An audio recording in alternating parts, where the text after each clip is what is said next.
We have more information at our fingertips than any people in the history of the world. But it is also harder than ever to know what's true and what's not, especially when foreigners are trying to influence us with quote-unquote fake news. But it's also particularly hard to understand the context or the meaning of events. So any of us can Google right now on our phones, Iran shooting down a drone last night in the Persian Gulf. But what does it mean? What are they after? Where are we headed with this? Context is really, really hard for us to understand and to put current events into. So I want to go where Ralph was and start with a little context that begins at D-Day. Because in many ways, when it comes to U.S. national security, I think World War II was the pivotal event for the United States of America. If you think about before World War II, we had tended to be isolationist. We didn't really want to get involved in other people's quarrels. We got drug into World War I, but then we came right home. We dismantled our military. We refused to join the League of Nations. We were going to let Europe stew in its own juices. We didn't do anything what was happening in Asia, and yet we got drug into it again. The devastation of World War II, where 120 million people were killed, caused us to do something that was very much against our nature. And that was to make two crucial decisions. One was we were going to stay engaged in the world. So we joined the UN, the World Bank, the IMF, all these things. And we were going to keep the strongest military in the world. And so we helped create NATO. We made alliances. We created the Department of Defense, the Central Intelligence Agency, all of these things that were very much against our nature.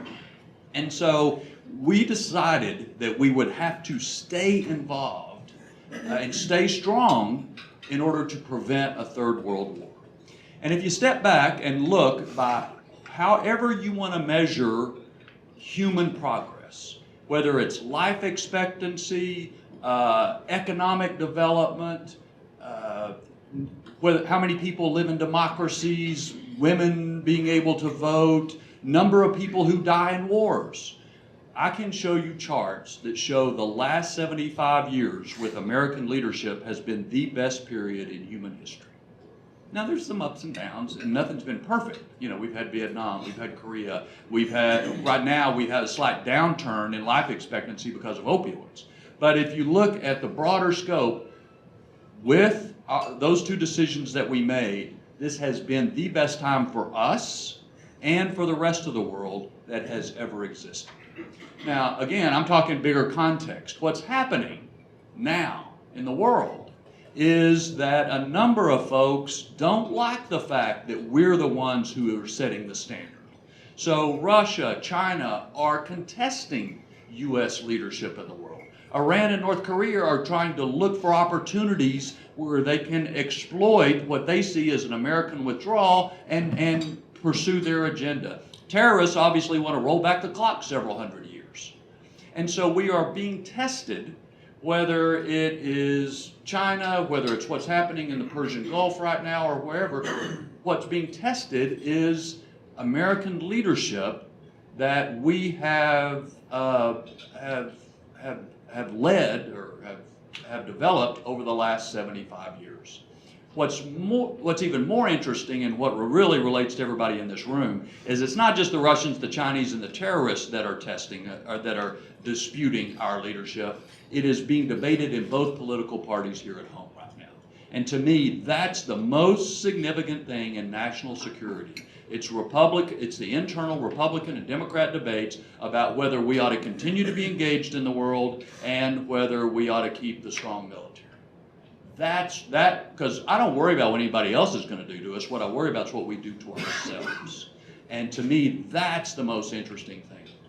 I don't care whether you're in high-tech, pharmaceuticals, oil and gas, whatever industry you are in, a part of, or represent.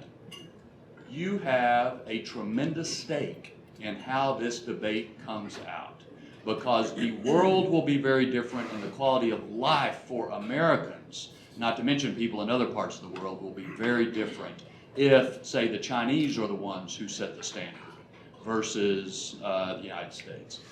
I've got a number of examples, one of which, though, is y'all know about the Chinese system of monitoring, where they have cameras everywhere. They monitor everything you do online, what you buy, who you talk to, whether you criticize the government. And you get points if you do what the government wants you to, and you lose points if you don't. Those points determine what job you get, where you can live, where you go, whether you can go to the head of the line at the emergency room, whether you can travel out of the country. Now, some people will say, well, just let them do whatever they want to. Well, they have already exported parts of this system to 16 different countries. And so we saw, back to World War II, in the 1930s, once authoritarianism starts to spread, it's really hard to stop. If you look at what China is trying to do, it will spread, and again, it goes to who sets the standard, who sets the mark, who sets the rules for what the rest of the world follows. There's a lot at stake. American military hard power is the essential bedrock for what we've done the last 75 years. And we are being tested. The key deal is the decision we make as the American people in both political parties. Very good. Well, it's an honor to be sitting here with Mac. He is quite the respected student of history and the military. I will tell my Nancy Pelosi story. We're in Paris after Normandy ceremony, and I was at the gift shop at the d'Orsay Museum, and I said, hey, I need a female perspective. What better person than, the Speaker of the House? So what do you think about these earrings? She said, well, they're nice, but they're very suitable for re-gifting. So I said, thank you for that advice. I didn't buy them. Saved myself some money and probably some grief back home. She's actually quite a funny person, and I was honored to have her attend my ceremony along with Mac and John Cornyn and John Miller from NYPD who spoke, and kind of going back over the last 6 years as chairman, thinking about where we were back then and where we are today. I'm going into a different realm. Mac talked a lot about hard power. What I deal with is soft power at the State Department. If the diplomats fail, then the military gets engaged. Military is always the last resort. The diplomats are always the first chance to work things out before they get worse. I saw, when I first became chairman of Homeland Security, one of the highest terror threats we've ever faced. Boston bombing happened about a month or two into my watch, and then one after the other. Foreign fighters going overseas. Then they found the internet. Junaid Hussain, a cafe out of Raqqa, started sending internet missives to radicalize, to kill. It still continues today. However, I think we've been very successful this administration. And I called upon the previous administration. I think Max, he's correct. When we lead as a superpower, and we became a superpower, World War II, when we lead as a superpower, good things happen. When we retreat, when we retreated out of Iraq, we created ISIS. And ISIS reared its ugly head. Then it started planning external operations to kill Americans in the United States. I remember getting threat briefings in 2015, 2016. They were absolutely terrifying. And he got these probably as well, about plots, aviation, weapons of mass destruction, biological, all sorts of plots to not just kill people in Europe, but in the United States as well. Now with the collapse of the caliphate, they don't have that governed territory out of which to kill. They are in Libya. They are in now what's called the Sahel region of Africa, which the Department of Defense will tell you is probably one of the most dangerous spots now, and probably will be the next possible caliphate. Anytime you have destabilization of nations and instability, not lack of governance and corruption, you have extremism. And those are the elements we're trying to fight. Lindsey Graham and I introduced the Global Fragility Act, went to Africa to see what can we do, DOD, state, USAID, to prevent. We're very good at defending the nation. I would argue we stopped about 95% of those terror plots I was talking about. The 5% you know about. We do a very good job with our military going in and killing people. We don't do such a great job at the prevention side. If we could prevent it in the first place, we don't have to deal with it long term. So, as a son of a World War II D-Day veteran, my dad was a bombardier on a B-17, part of the air campaign. He always said I was in the largest bombing mission in U.S. history. When I looked up his squadron, of course, he passed away. They didn't talk about it a whole lot. They didn't brag. They had humility. They had values that they handed down to my generation. I try to hand it down to my kids.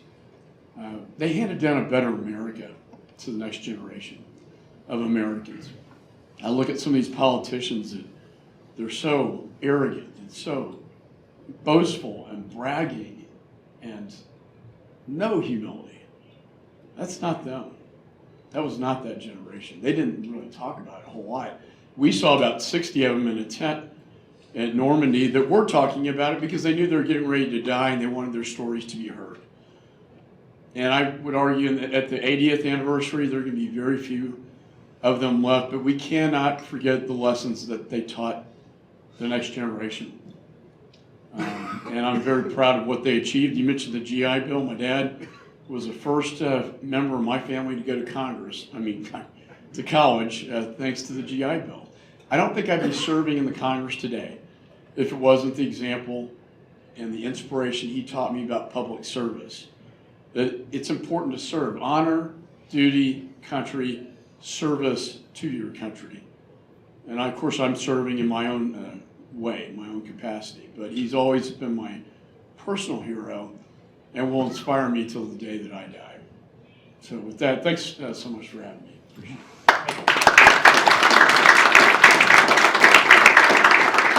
That was terrific. Thank you both for your insights. I've got 3 questions, then please get Jim's attention, and I think we can go up to 9? I'll just make sure we're on time here first.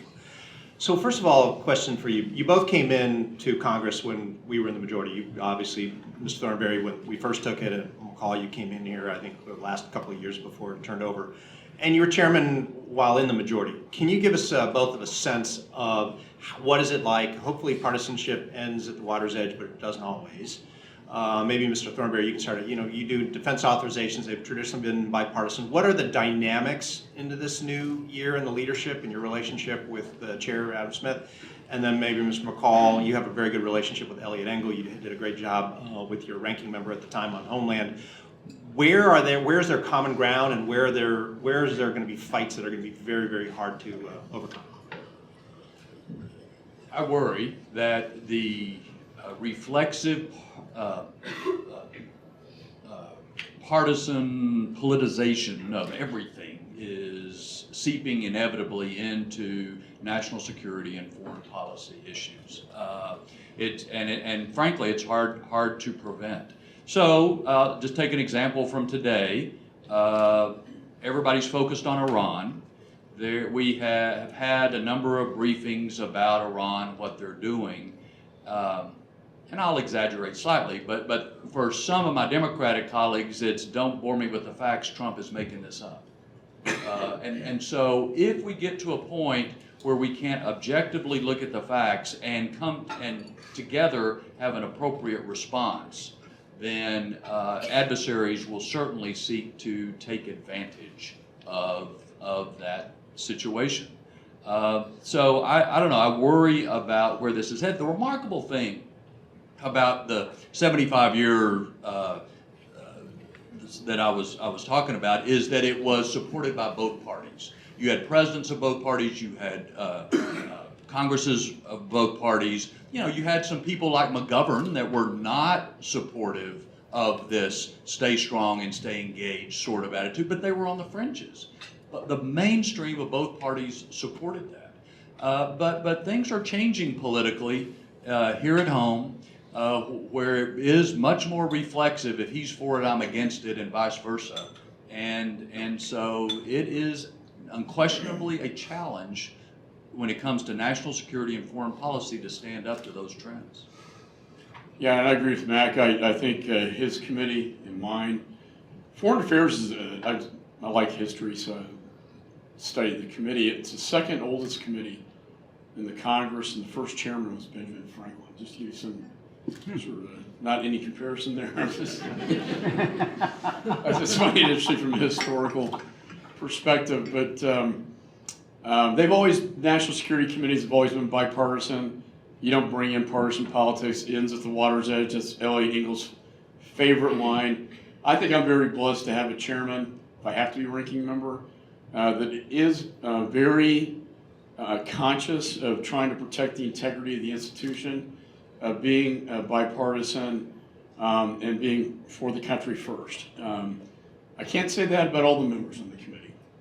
I've got mine, he's got his. And we have to, but it's important to have that relationship. We've had several articles saying it's the most bipartisan committee on the Hill. I don't know what's going to happen with the NDAA. It's always been bipartisan. We're going to have a State Department authorization bill for the first time since 2002 that may not have votes on, we may lose votes on both sides of the aisle, but it's important that we do it, just like I reauthorized DHS for the first time ever. We have certain, a lot of it boils down to politics with the president. But when it comes to Iran, when it comes to about 95% of the issues, I say Elliot and I are in agreement. He's very anti-Iran. He voted against the JCPOA, by the way. He's very pro-Israel. We're very pro-Ukraine against Russia. We introduced a bill to lethally arm Ukraine against Russia. We're very frightened with the Chinese, and we were talking about that at the table, where the Chinese are going. And we're supportive of democracy in Venezuela. So when you look at a lot of the core issues, it's just really how to get there. There are some moments of disagreement when, my committee does the AUMF, and that's going to be a big issue this Congress is authorize use of military force. If we go into Venezuela or Iran, Congress has Article 1 responsibilities under the Constitution, and we really haven't exercised those very often. There was a language in the DoD appropriations bill to repeal the 2001 AUMF. I filed an amendment to strike that language, and it got ruled out of order. What does that say? That says that the majority thinks that it's okay to say that all of our global counterterrorism operations are unauthorized by Congress when this thing passes, and it has. So there are going to be areas of disagreement. The other one is the weapon sales to Saudi. I think it was a policy, the right call, but circumventing Congress. I think you're going to see Congress starting to assert its own authority under Article 2 of the Constitution as well. But at the end of the day, I have great hope for my committee because I think two guys at the leadership position at the table want to work together to get good things done for the country, and I think that's where most Americans are as well. You just touched on the topic I was going to bring up next, and that is the intersection of trade and national security. Obviously, Article 1 is Congress, and 2 is the executive branch, but the president has some authority in trade, and that's caused a great deal of concern amongst a lot of members.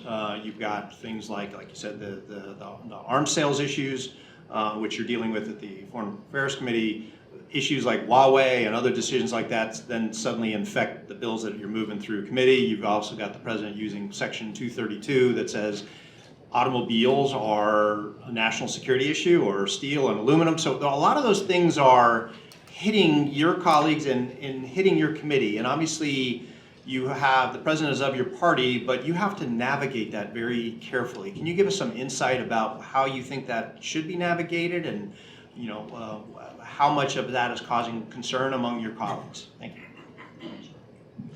Yeah, thanks. I prosecuted the Johnny Chung case.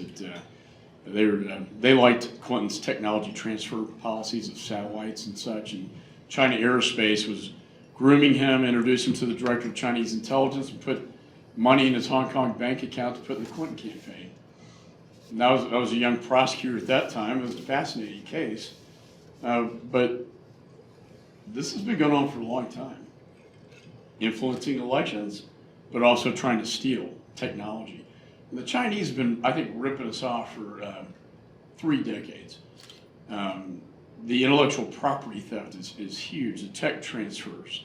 Why create when you can steal? And culturally, it doesn't mean anything. Intellectual property doesn't mean anything. We're starting to lose, the trade deficit's enormous, and I think that's a legitimate discussion. This is the first president to try to take China on with trade. I hope it gets wrapped up soon, because Ralph, you know, it hurts our technology companies, it hurts our agriculture. It's a short-term pain for hopefully long-term gain. So I hope it gets resolved soon. But when I look at the technology side, we were talking about this, whether it's artificial intelligence, quantum computing, cyber, or 5G, when the intelligence community tells us that, you know what, we're losing globally in the 5G war, that concerns me, because once they put their 5G in, planted on the ground, they control that country. They control that data, and they're everywhere. Probably 60% of the world, they are there. They're in the Panama Canal. I mean, Teddy Roosevelt built that, Carter gave it back, now the Chinese own it. One Belt, One Road initiative, over-leveraging, debt traps, taking over the port of Sri Lanka and Djibouti. This is real stuff. China, as the secretary told me, is the #1 threat to the United States. And we got to wake up. It's been a slow creep, but they are, I think, our #1 threat now. And I spoke at Council on Foreign Relations with Elliott in New York last weekend, and it's one thing to say how bad China is. We can say that all day long. But you know what? We have to learn how to compete with them. Because if we can't compete, particularly in the technology side, and if we're losing, then that's our fault. We have to learn how to compete better with China. One of the remarkable things about China is that they don't just use a whole of government approach, they have a whole of nation approach. So they use every tool that can be imagined, and they use it centrally directed and effectively. We have trouble getting the State Department to talk to the Defense Department. And certainly economic tools, trade, and the sort of investments, the sorts of things Michael was talking about are things that the Chinese are using to advantage themselves all around the world. And it presents a real challenge for us to match it. And we don't have our act together in doing so yet. And as he was saying, when it comes to trade and specifically, there is domestic pain that goes with it. I mean, the biggest industry in my district is agriculture. So you see low cattle prices and a whole variety of things. My suggestion is if it may be the wise thing, and I think it probably is, in the long run, to have this confrontation with China now, but don't make an enemy of the whole rest of the world at the same time while you're doing it. Get some other trade deals going, to part to relieve the domestic pressure, but in part to have a more unified approach when it comes to the Chinese and trying to correct their behavior. Now, back to where you started, I do think that there is a lot of support on both sides of the aisle for Congress stepping up and playing the role that the Constitution envisions us to play. But that means that we're going to have to take some tough votes. And frankly, it's easier for a lot of members just to say, just to defer and say, okay, the president decided it, I disagree, but that's what he decided. It's harder for us to take a vote on a trade issue, on a AUMF issue or something. And so partly it's political cowardice that has resulted in Congress losing some of the authority that the Founding Fathers envisioned. And it's only going to be political courage that allows us to reclaim some of that territory. But I think it's important we do so.